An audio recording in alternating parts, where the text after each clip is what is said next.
Reason होता है कि मैं 20 घंटे काम करता हूं एक दिन में। आपको सुन के थोड़ी सी हंसी भी, अगर कोई भी बड़ी चीज आपको कठिन लग गई या असंभव लग गई तो उसके पास इतनी सारी चीजें हैं कि उसकी कई पुश्तें कुछ ना भी करे तो शायद फर्क ना। सफल लोग सफल होते ही इसलिए है क्योंकि उनकी कई सारी बातें लोगों को पसंद नहीं है।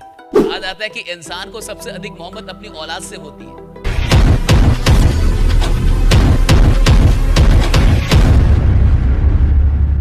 देखिए, रीजन के पीछे एक रीजन होता है, पर्पस के पीछे का पर्पस समझिए, ड्रीम के पीछे का रीजन क्या है।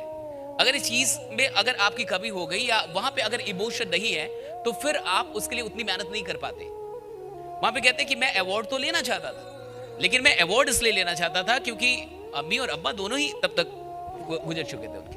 तो कहते हैं कि मैं अपनी माँ को वो डेडिकेट करना चाहता था।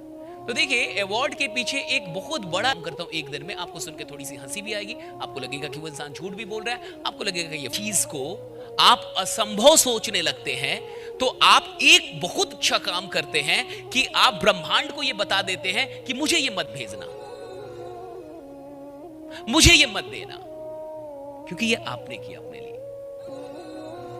आप देखिए, वो इंसान कहता है कि मेरे बेटे, अच्छा ऐसा भी हो सकता है क्या? We never believe that, right? आप देखिए, कोई इंसान इतना कामयाब होके भी 20 घंटे काम कर सकता है और कोई इंसान इतना अमीर होके भी बच्चे का बर्थडे छोड़ के अपने काम पे, उसको काम से कितनी मोहब्बत होगी। कहा जाता है कि इंसान को सबसे अधिक मोहब्बत अपनी औलाद से होती है। एक इंसान का सबसे अधिक अटैचमेंट अगर कहीं पे होता है तो अपनी औलाद से होता है,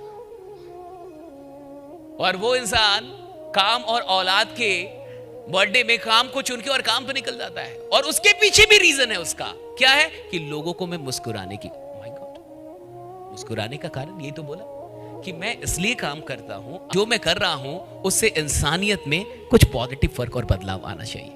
और जब मैं इस दुनिया से जाऊं तो ये दुनिया उससे बेहतर जगह हो जितने में मैं आया था। जब मैं आया था मुझे जितना मिला था उससे बेहतर बना के मैं गया हूं। आप सोचिए कि नेटवर्क मार्केटिंग में इन विचारों के लिए कितनी जगह है? पर्याप्त जगह है। बाकी कामों में इन विचारों के लिए कितनी जगह है मुझे नहीं पता। जैसे उन्होंने कहा कि मैं काफी सेल्फिश हूं, लेकिन मैं किसी का बुरा नहीं सोचता हूं। मैं ये नहीं सोचता हूं कि दूसरे को कैसे हराया जाए, मैं ये सोचता हूं कि खुद को कैसे जिताया जाए। That's very good, क्योंकि उस फील्ड में वही हो सकता है, लेकिन इस फील्ड में तो ये भी हो सकता है कि आप अपने साथ साथ सैकड़ों और हजारों लोगों की जीतने का भी सपना रख सकते हैं, लक्ष्य बना सकते हैं, गोल बना सकते हैं। ये भी हो सकता है, ये यहां संभव है। क्योंकि बाकी के फील्ड में एक इंसान को अगर सुपरस्टार बनना है तो बाकियों से जीतना तो पड़ेगा ही, लेकिन इस फील्ड में अगर एक इंसान को सुपरस्टार बनना है तो उसका एक ही फॉर्मूला है, 10-20 लोगों को सुपरस्टार बना दो, आप सुपरस्टार बन गए, राइट? 10-20 लोगों को अमीर बना दो, आप अमीर बन गए। 10-20 लोगों की इनकम अच्छी कर दो, आपकी इनकम अच्छी होने लगेगी।